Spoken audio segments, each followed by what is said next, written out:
1900 ने जनाब सलमान फारसी को यहाँ का गवर्नर बनाकर भेजा। यहाँ छोटी बहुत जिस वक्त जनाब सलमान साहब होते हैं, पहला लोग इंतजार कर रहे थे कि गवर्नर साहब आएंगे, जैसे आज गवर्नर आते गाड़ियाँ आगे पीछे हटो बचो इधर उधर, कि गवर्नर साहब आएंगे और उसके बाद आने के बाद यह है कि लोग देखा जाएगा किस तरह से पहुँच रहे हैं। लोग इंतजार में शहर के बाहर खड़े हुए हैं कि गवर्नर साहब आएंगे, उनका इस्तकबाल किया जाएगा।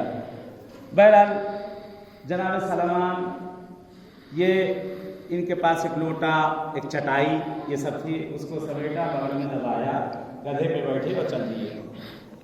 आए यहाँ शहर के अंदर पहुँच गए, पब्लिक वहाँ इंतजार कर रही बाहर कि गवर्नर साहब आ रहे होंगे, गवर्नर साहब आ रहे होंगे।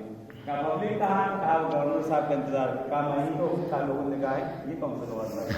गधे बैठे चले आ रहे हैं, कुछ उनके पास भी नहीं है, लोटा वो भी मिट्टी का, एक चटाई उनके पास और कुछ उसके अलावा कुछ नहीं, एक